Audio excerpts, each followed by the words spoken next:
سلام بچه خوش اومدید and welcome to this new reading aloud session of the Book of Kings. Welcome to the mountain, welcome to the Hara Berazaiti of Twitch, also known as the space of Las Plumas de Simur. My name is Plumas and I'm going to be the host, the narrator, your particular storyteller for roughly an hour or so. I don't know because I never know how long these readings are gonna be. Salam Arash, you're right. And thank you for being here in such a round number because today, Bachar, we reach part 40.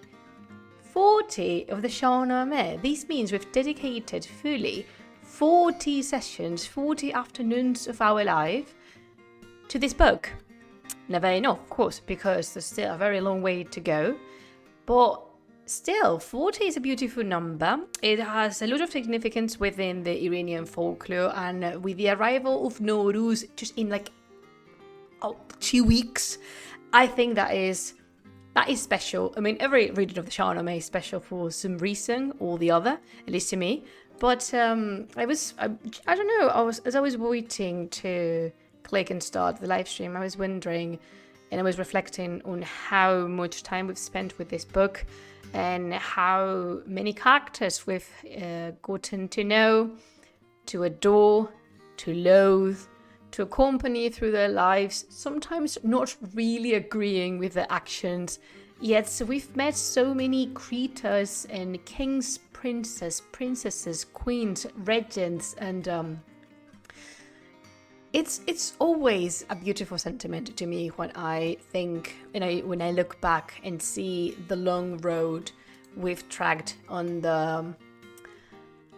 under this big sky that is the world building / mythological world of the Book of Kings. And I don't know, I just liked it. I liked the sentiment of seeing the 40 number over there because Shāh-nāmeh Suri. Yeah, it also is, I think Shāh-nāmeh Suri is this week. Like in 2 days would be Shāh-nāmeh Suri, which is the last Wednesday of the year, prior to the arrival of Nowruz, and you jump a flame traditionally. You light up a little fire, and you jump over it as you recite, and I don't think I can quote it. I don't think I can quote it by memory, so let me just look at what you say. Wait, I'm trying to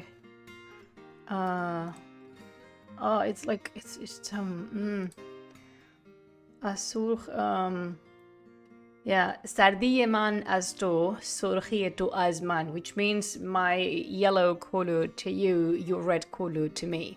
And it's did Iran ever make a Shāh-nāmeh TV show? There's multiple animated Salam alaikum, how are you? There's multiple animated shows of excerpts of the Shāh-nāmeh, especially I would say the story of Rostam and Sohrab is a big favorite. Sometimes we also have the stories of Fereydun and Zahak, and there's multiple Iranian sponsored Shāh-nāmeh shows, but I don't know if any given time it was made like a live session, like a live action stand. I happen to agree with Arash. They're not that high in quality, although the intention is there. There's this cartoon from the, I think it's 1970 something. It's from the 70s for sure. That one has this beautiful twist about it because it's very much based on Achaemenid iconography and visual language, and the color palette is beautiful, and all the characters are rendered as the reliefs in Persepolis would be. So I think that's a nice one. That I cannot understand that one, unfortunately. And also the Simur in there, she's not that beautiful. But I had in one of our hangeos, which is the spontaneous chatty streams, I used to open when I was, when I had more time. We spent one session of those just watching cartoons of the Shāh-nāmeh, and it was a freak show. It was it was this parade of horrors. So I cannot say I would recommend anything. I know the Akhanine Dastan, the last fiction, is now available on YouTube, and that is a film that tells the story of Feridun and Zahok, and that is that is magnificent. It is great, and I really like it, so you should check that one out. I have the intention of watching it over Discord altogether. When, I actually don't know, because I have a very busy March, but definitely we're going to do that. We're going to come around doing that sometimes. It's been 4 years, and I keep saying that because I watched it back in 2020, and I didn't stream it on Twitch, if you were curious. But definitely we're going to sit and watch it together, because that's a beautiful film, and the studio is Iranian. They are Horash Studio. They're based in Tehran, and they're very nice people. You see, Uloko, there's multiple bounty hunter mugs in my house. I like a lot. You have a great Japanese anime about Iran. Is that the Al Arslan something something? Because that one was about to be removed from Netflix soon-ish, and I've been told about this one. It's just I never brought myself to watch it. I never sat and dedicated the time because well, actually, I'm not gonna lie to you, because I wanted to do something different. My few moments of spare leisure time, I want them to be invested in something I really enjoy. Because to me, even if it's an anime, it would be work. You know, I am looking for things about Iran in there. Therefore, it's funny, but it's work, and and I prefer other animes. The new Arislan honestly looks like it has really generic art. I don't know, but it's like, or the old version. So do you mean they keep on doing? I mean, it's not finished. That is because I would like to watch it, but only if it's finished. Because if not, it's going to be just. I would like to know where they choose to pause the story, or where they choose to, finish it. So do you mean Uloku, that they are still like, it is a going on, it is airing still, or not?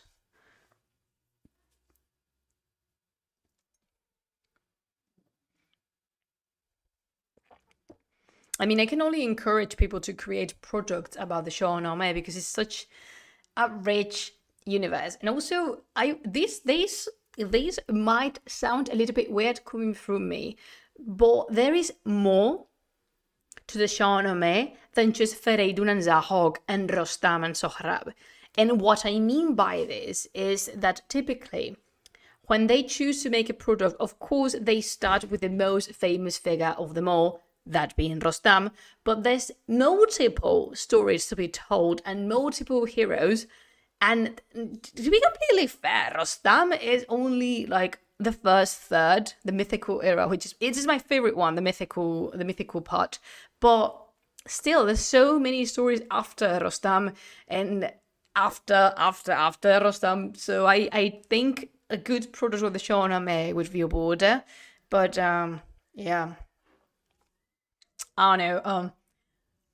If you hear, can you hear anything else? Sorry, it's making me laugh. Hi, Nana, how are you?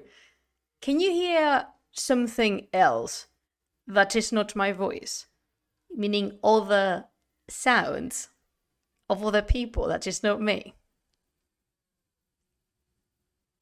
More specifically, can you hear young children screaming?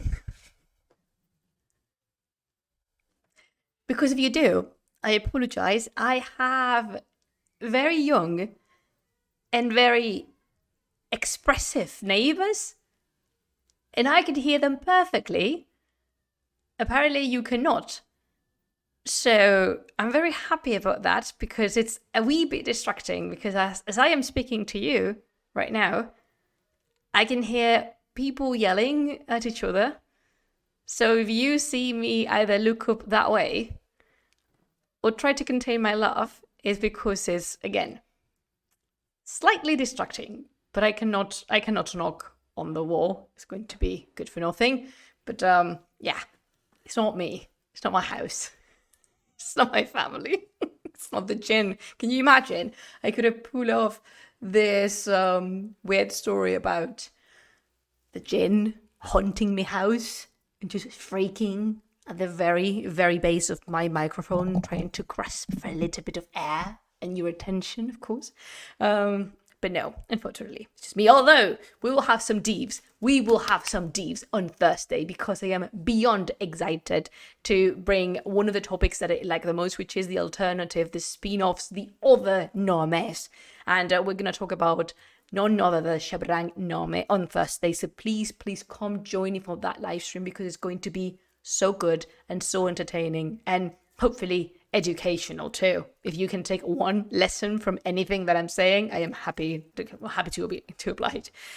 Although,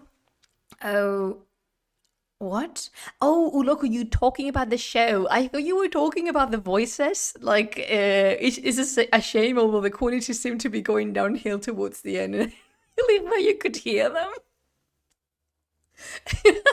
And I was just thinking, that is a fantastic thing to say. You know how your comments are normally on spot. I mean, you hit the nail on the head with your comments. It was just once more. It was once more. Okay, with chat. So I'm going to start playing Ancient Winds. And if anyone's curious, because I think I never said this, these music you're listening to right now is called Ancient Winds. And it belongs to a free soundtrack library I found on the internet. Which one? I have no idea because it was a massive selection of pieces. And I remember I stayed like 20 minutes listening to different tunes and I like this one. And but yeah, I don't know. I don't know which one it is. I could figure that one out and put that on Discord if you're interested, but honestly, if you type free copyright music on Google, it's going to offer you a myriad of possibilities beyond this one. Okay, so let's jump into the meat and potatoes of today's session, which is the unfolding of events, because Bachat, we are not finished in Turan, and I am tempted to say Mazandaran all the time. I don't know why. I must be thinking about Thieves non-stop. Duh. But I wanted to say something. Possibly I will reflect on this as we go on the reading advances. But I wanted to tell you that there's not been a moment of peace in the Shāh-nāmeh for quite a while. And I mean this since, I think it was since the, surprise to none, since the rise to power of Kai Kavuz, we've had the Mazandaran conflict with Divisipede, and then Kai Kavuz decided that it was a great addition to his empire to conquer Turan. And we know how that go. We've just been caught up in this non-stoppable cycle of violence and war and pillaging and murder. And even though I have to, I put this task to myself to make these readings as light-hearted as possible because reality is already as harsh as it can be. I just wanted to mention this because we have not known peace for a very long while.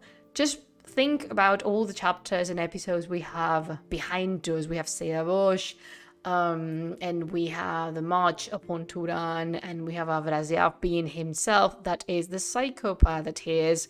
And the number of people that have been killed in this, last 10 readings of the Shāh-nāmeh is alarmingly high. And I just wanted to,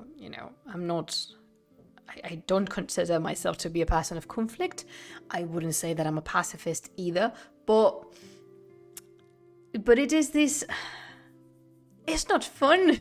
I haven't had enough of this conflict, and spoiler alert, it's not going to finish in this reading at all, because let's just recap a wee bit where we find ourselves at. And pause to drink tea because that's always very dramatic and I love a good drama.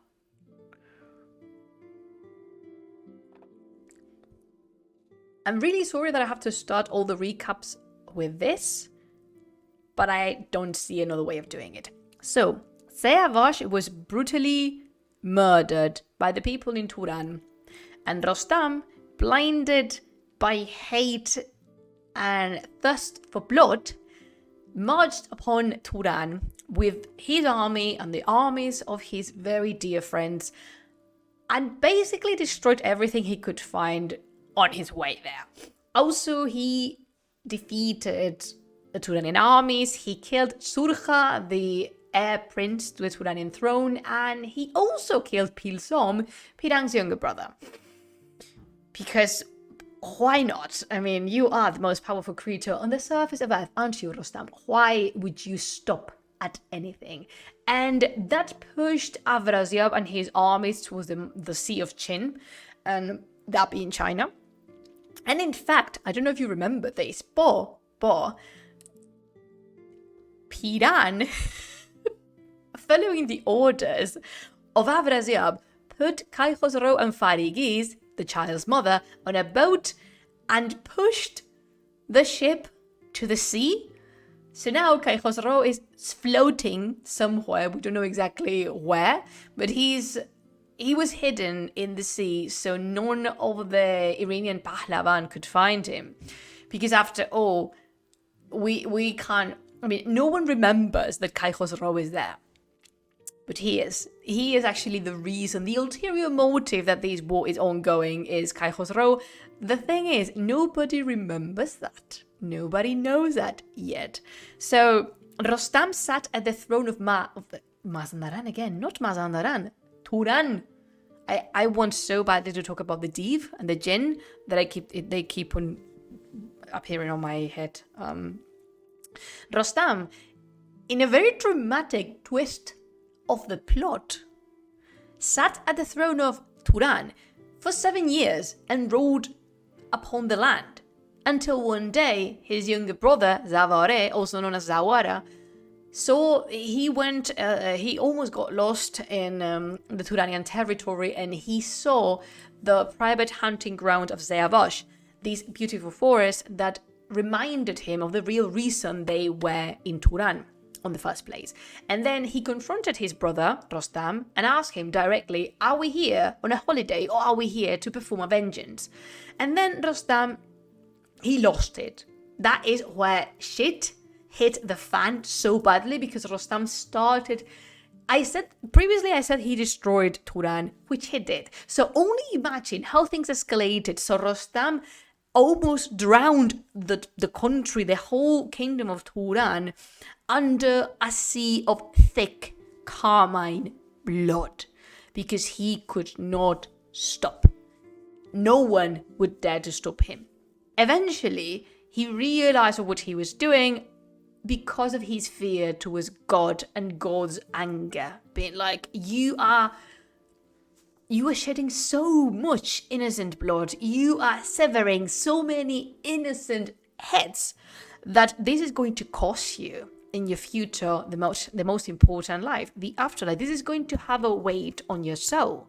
And then Rostam gathered a council and asked, what do we do? When we stopped last time was precisely at this point in which the noblemen advised Rostam to just leave Turan, leave this thing be, because they had performed quite, I don't want to say that word, but I am going to have to, because oh my god, I cannot find another one, satisfactorily. I mean, they had conquered Turan, which was not the original intention behind this mobilization of the troops, but they did. So this is why we're going to start. Hello, Nasser Rose. Are you on the road again?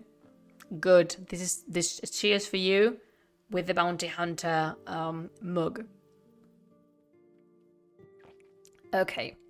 So the Marches Rostam heard the words of his advisors with shame, and felt an ardent longing to depart to return to Iran. He gathered horses out of all the herds that wandered over the deserts of Turan, and together with 10,000 boys and girls, slaves, fit to serve a king, with bags of musk, with skins of marten, ermine, and grey squirrel, of minerva and weasel. So he's leaving. Of course he is leaving.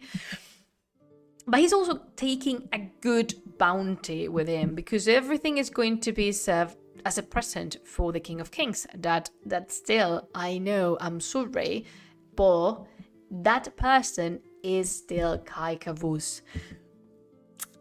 I mean, yeah, because oh, do you have a way of saying this? Mala hierba nunca muere.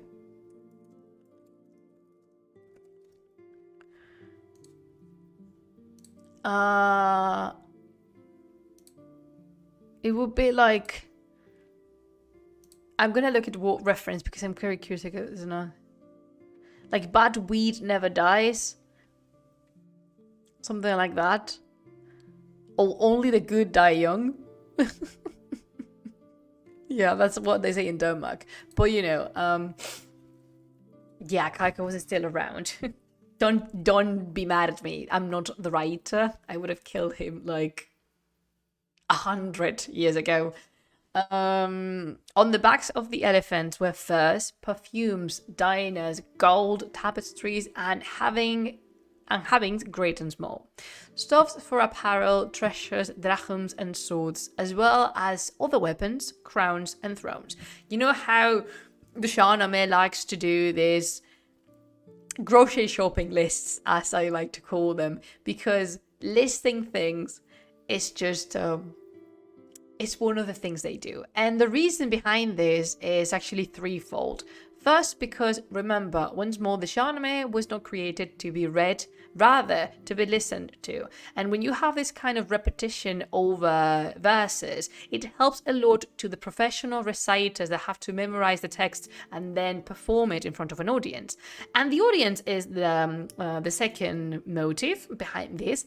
The Shāh-nāmeh was written for the higher circles of society. Even though its popularity skyrocketed, and possibly Ferdowsi could not see these coming back in the day, people that were targeted, the targeted audience of this book were princes, kings, noblemen and stuff. So they would be rejoiced and they would be comfortable around such a list because it's something they were familiar with. All these treasures, all these goods and luxuries that were listed, possibly they had the same ones back at home, or they could relate to a certain percentage or the other with these goods being held by one person.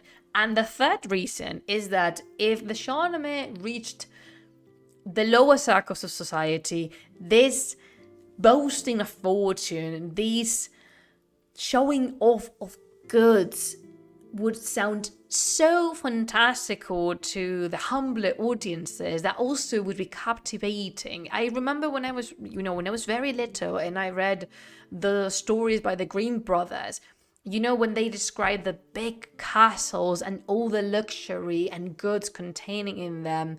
And also when I read The Hobbit, and Smaug's treasure is described so lavish, so abundant, so excessive.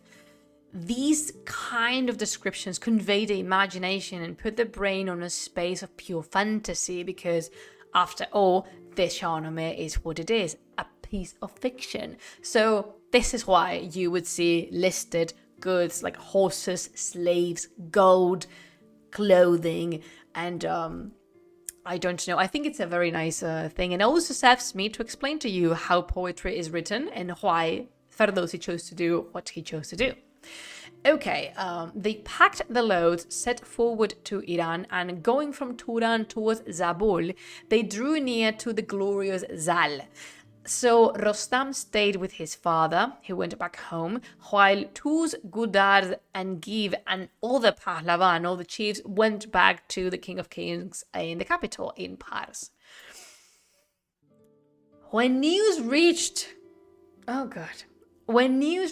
Bey's Afrasiab that Tuz and Rostam were across the river, that would be the Oxus River, because the Oxus is the natural border between Iran and Turan.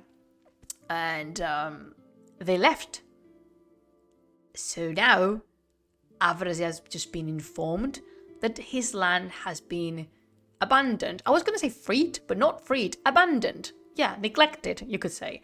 And then he set off westward toward the Sea of Gang, meaning the capital of Turan, with vengeance in his heart, intent on war.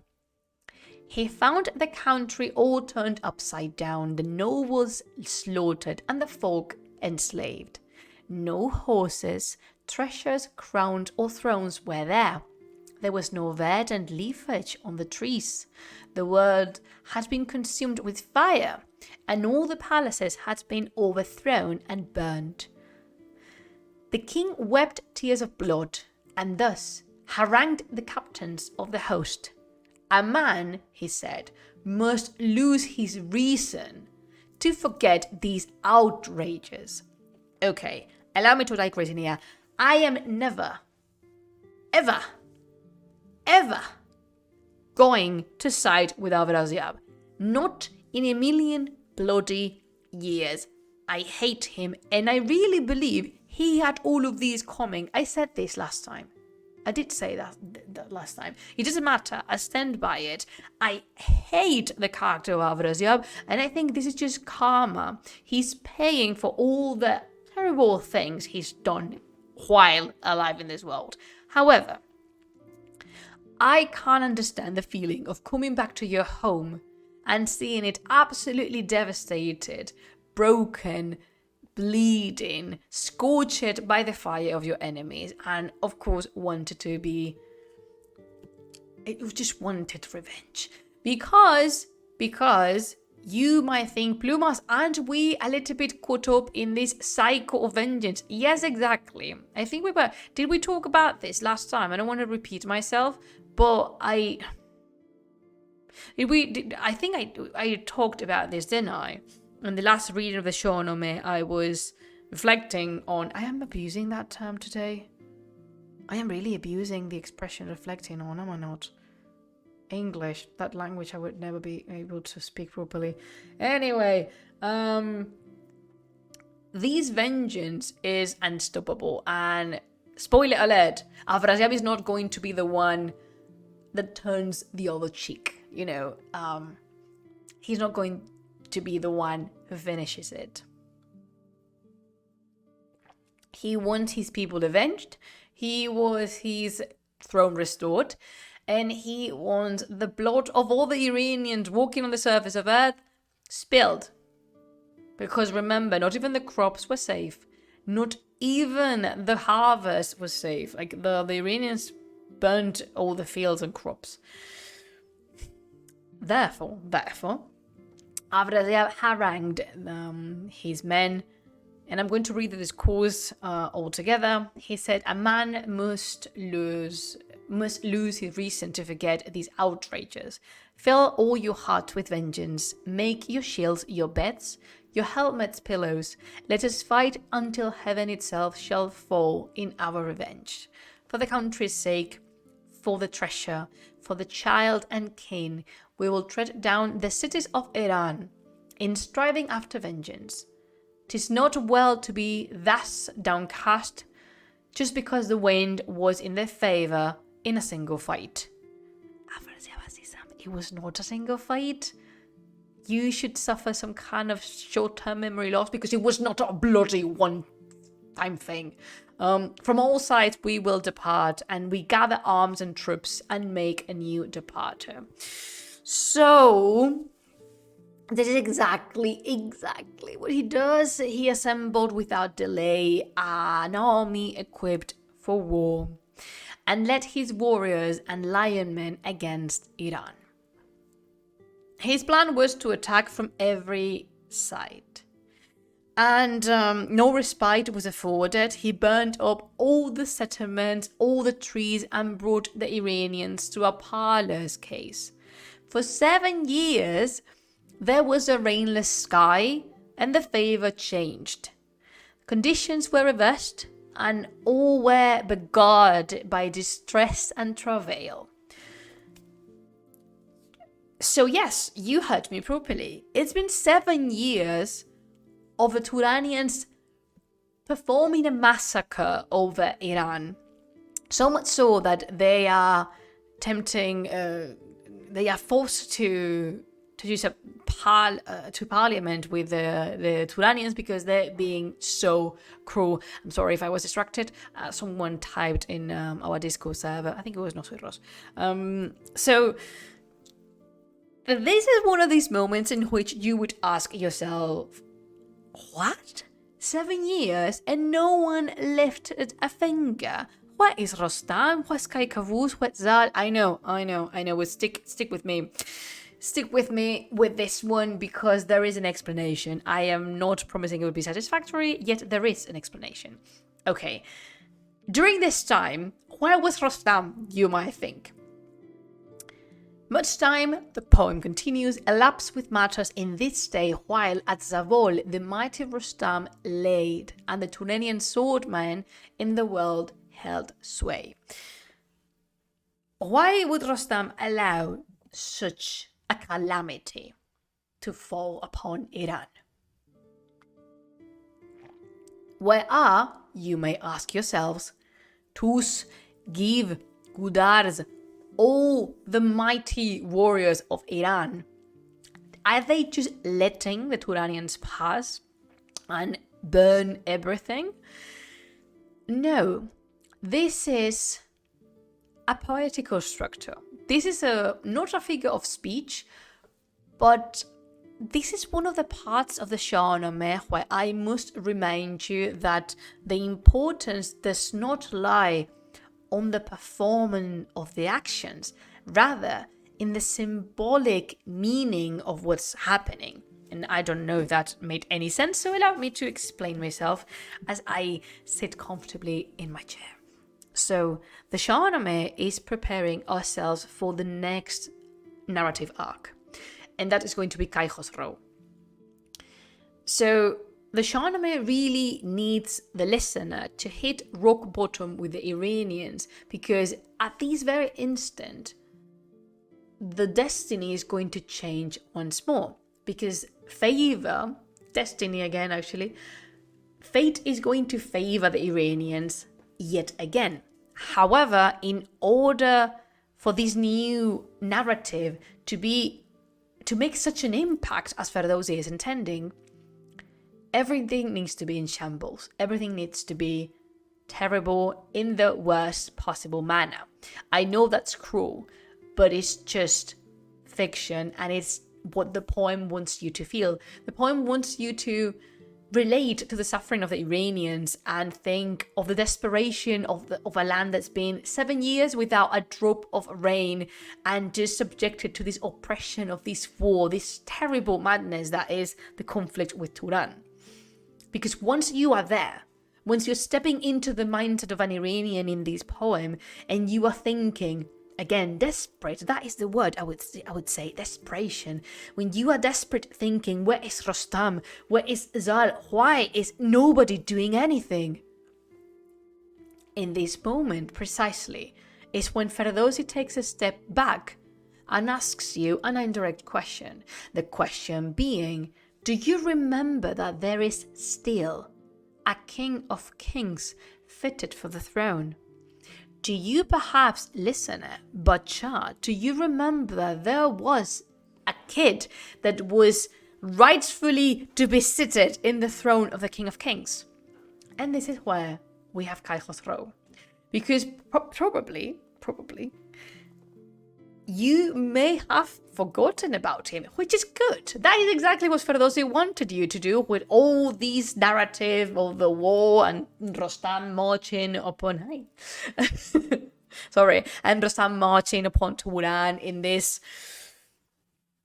madness and this wallop hurricane of sentiment, because feelings are being felt in such a passionate way in here. But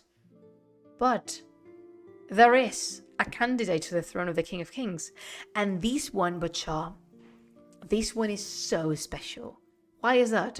Because for the very first time in the whole narrative of the King of Kings, we have a person with the joined bloodline of the two great kingdoms the blood of Iran from Siavash and the blood of Turan from Farigis.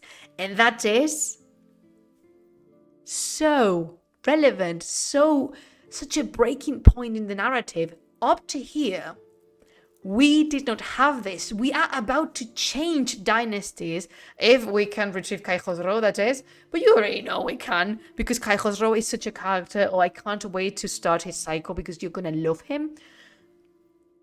I hope. He is such a personality. He is, in Spanish, we have a word for people like him, at least in my family. We use the word polvorilla. Pólvora is gunpowder.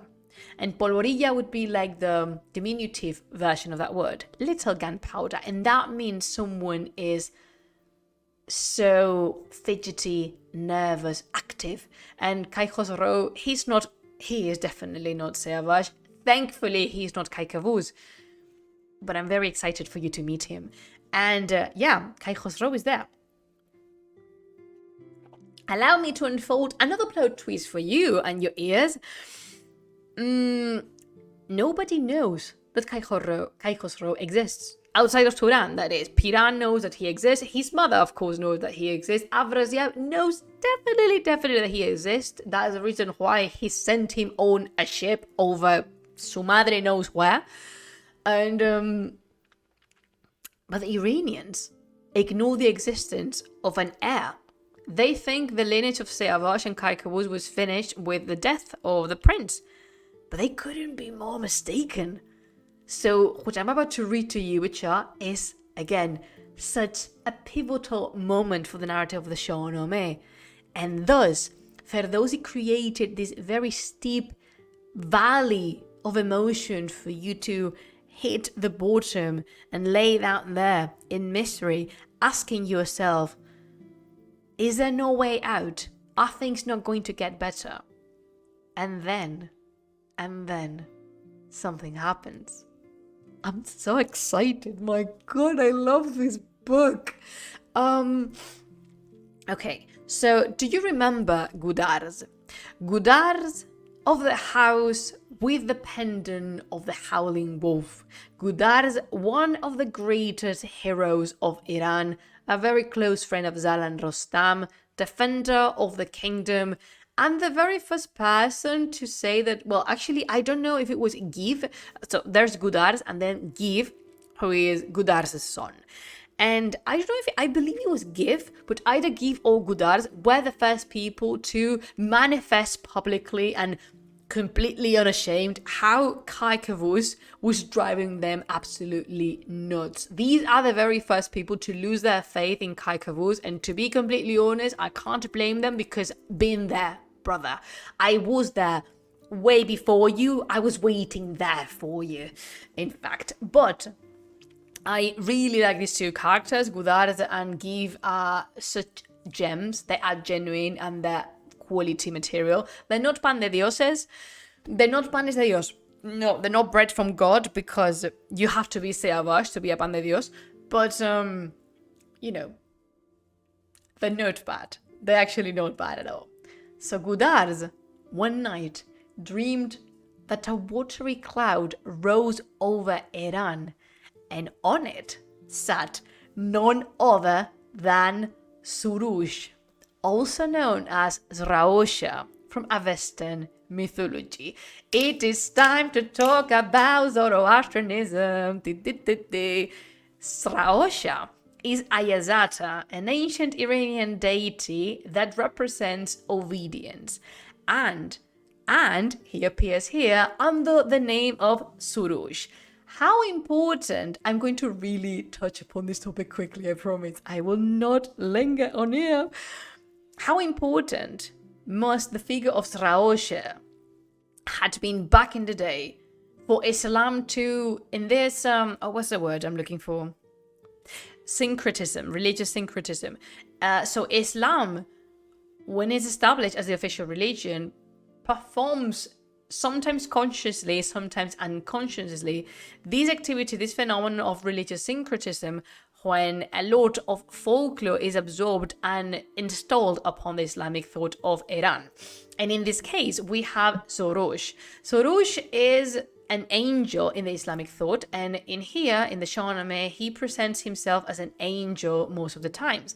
But I wanted you to know that he's not an original, quote-unquote, angel created by Islam.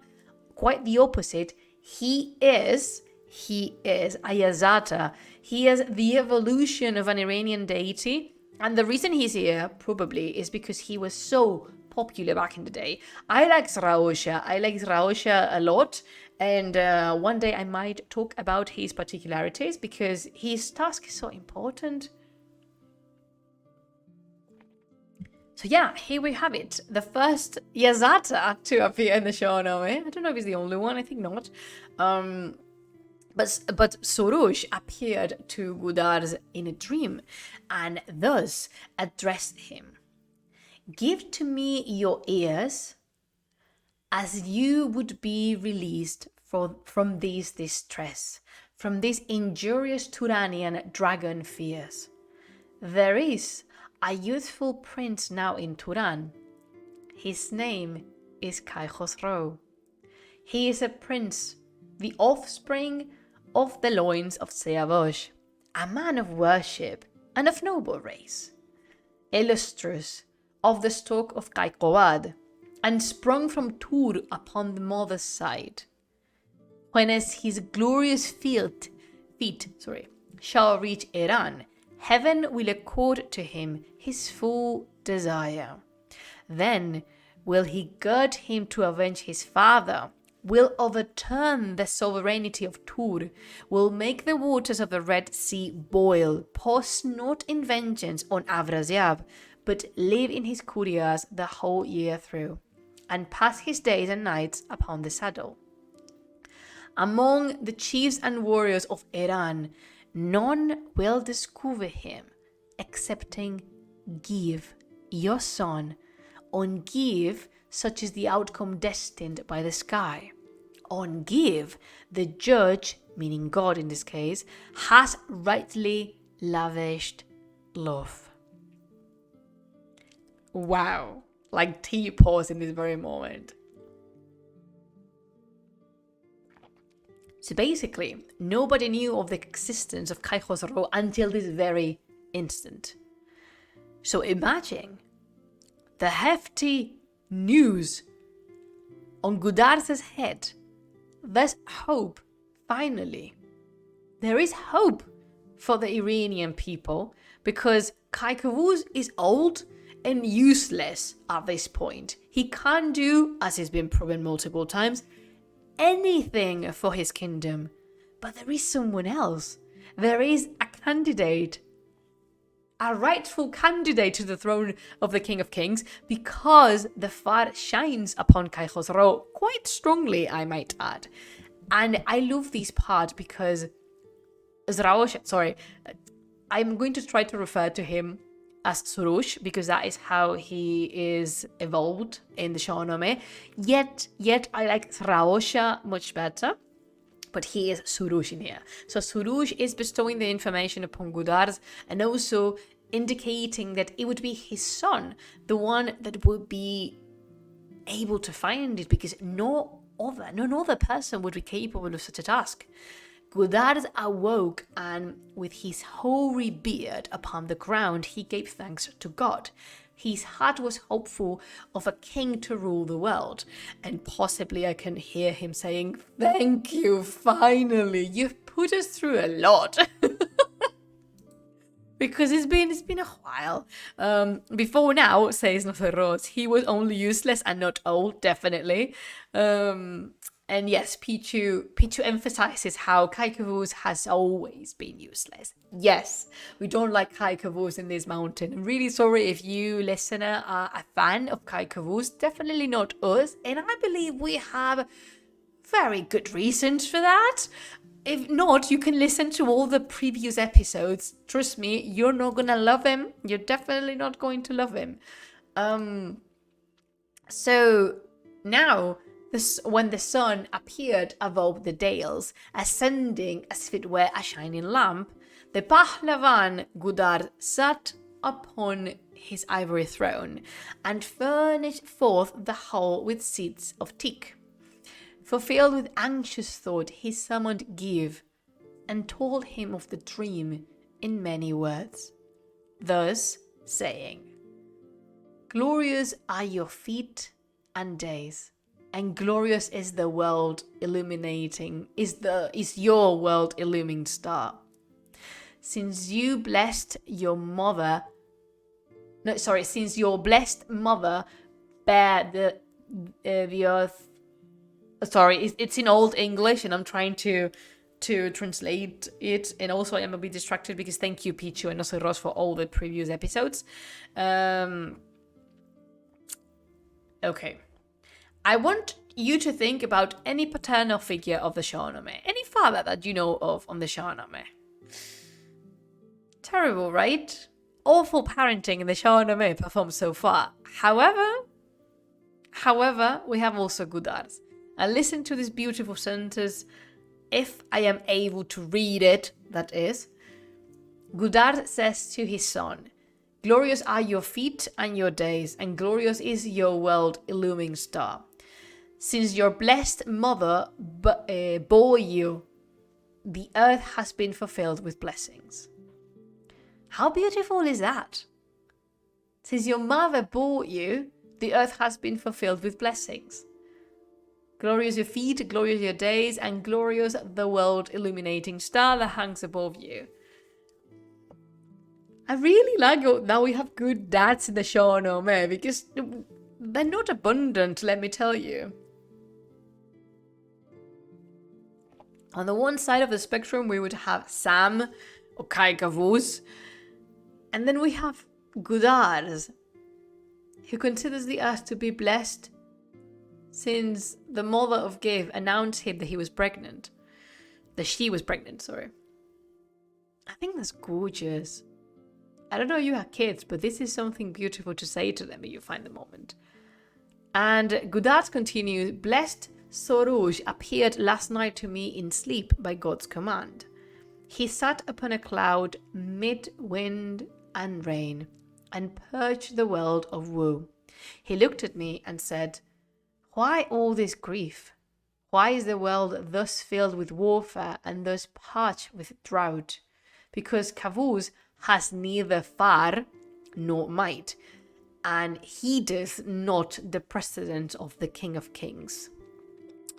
Bear in mind that we know that Soroush has not said that, because we only read about that, but I really like how emphatic is Gudars about Kai Kavuz being absolutely inútil, absolutely useless, and he's lost the far a long time ago. But that's the truth. The far is with him no longer, and he is absolutely good for nothing. He's never been good for anything, but you get me. You get the idea. There was a time when he was young and full of energy. Sorry. And the most important thing in the speech of Gudars is he is highlighting of Kai Kavuz not feeling nor following the steps of the previous Kings of Kings. And he continues, when Kai Khosrow arrived from Turan, when Kai Khosrow arrives from Turan, he will bring war and trouble on the foe. But none of all the valiant chiefs can find him save Gif, the famous offspring of Gudars. Thus, heaven has ordained you to remove our sorrow, toil, and bondage. You have sought for fame in war, and now eternal fame is within your reach. For while the world has men and swords, your good name will continue fresh. It will be a toil, but one with fame and treasure, a toil which surely will exalt your fame. And since you will not tarry here forever, that fame is better than these wayside inn, meaning the futility and the passing, the natural passing of this world we live in.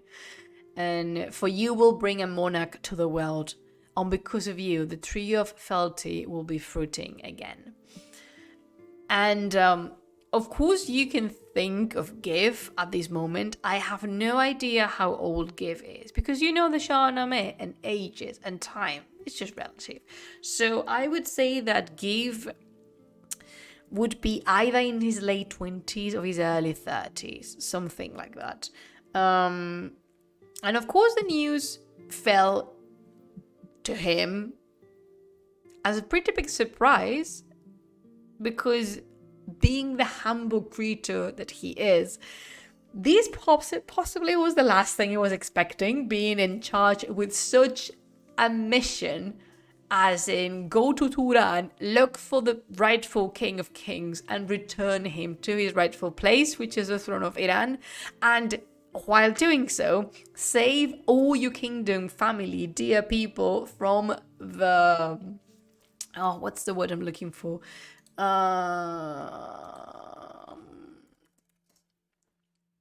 yoke. That's the word. From the yoke that the Turanians have imposed on us. Thank you. Here's a kiss on your forehead. So he, at the first moment, he answered trembling and, a wee bit overwhelmed, to say the least. However, the role of destiny. We've commented upon this so many times.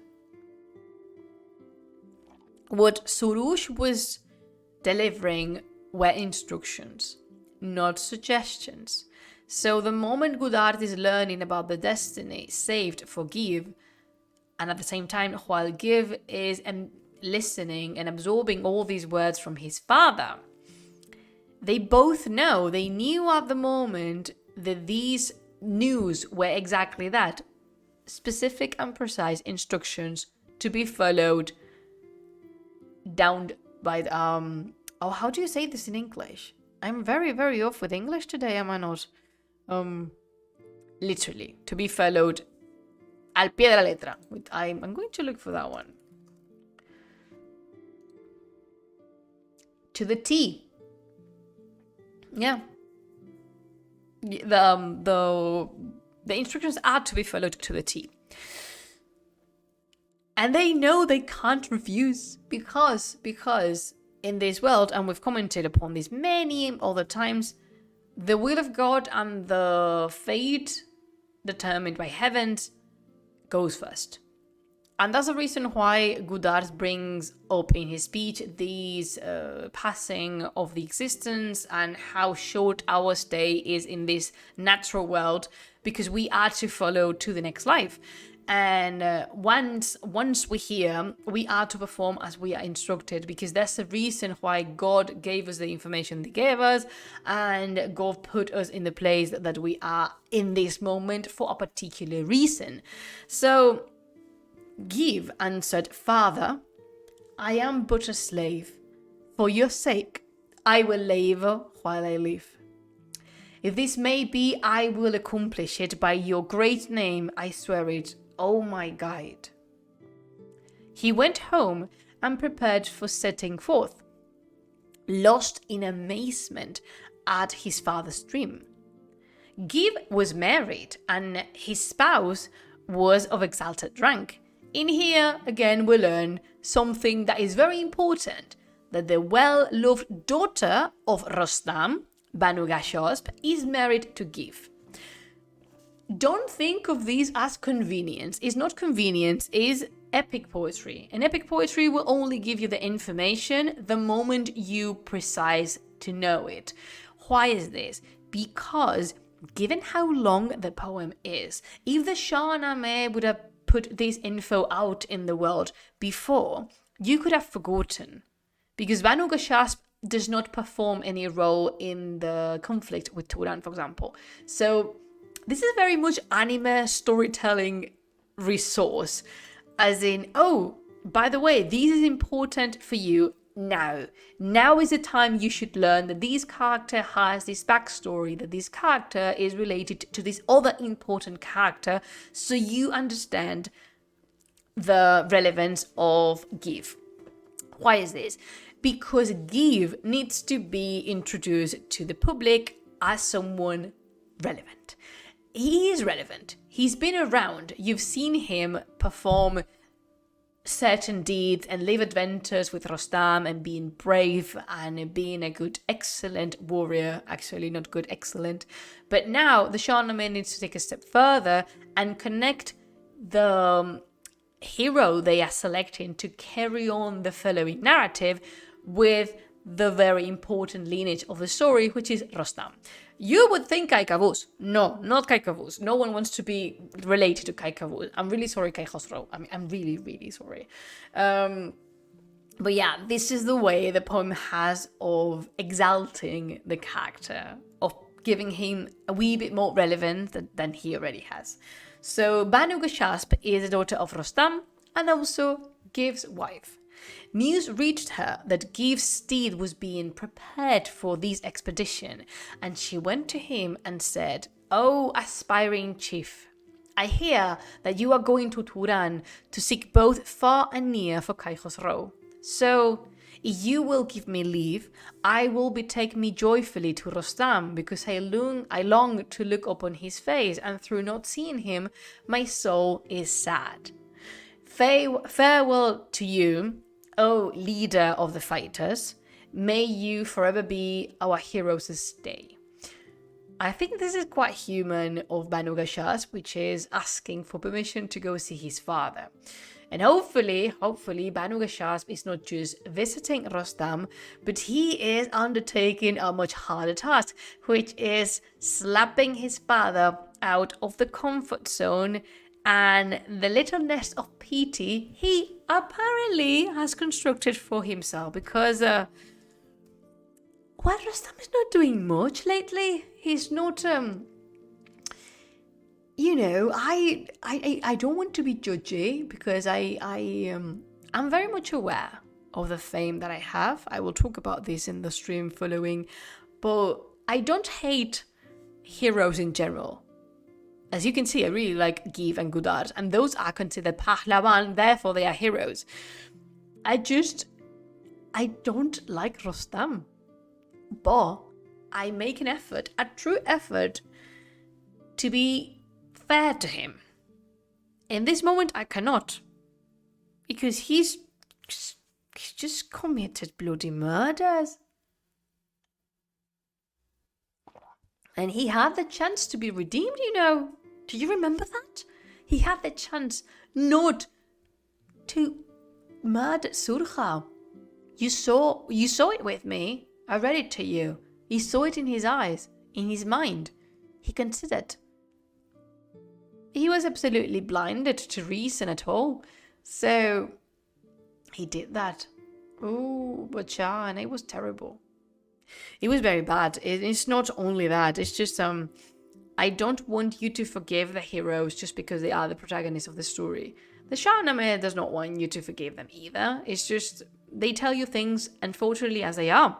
And Rostam is being extremely cruel, and he's showing off his darkest colors, if you know what I mean.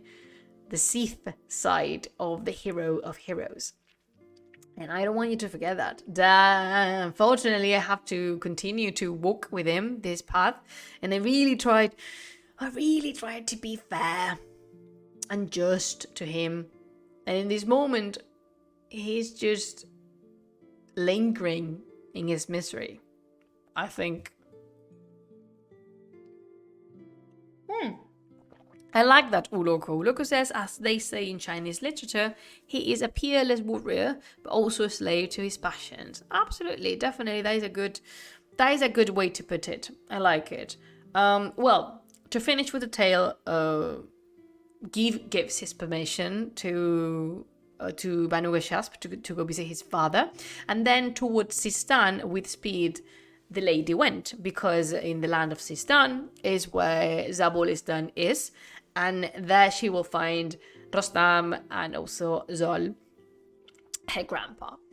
And I'm going to stop in here, because the next arc, the next bits that we're going to be reading are how Giv goes to Turan trying to find Kai Khosrow, and I would really like to read that, all together, because I don't think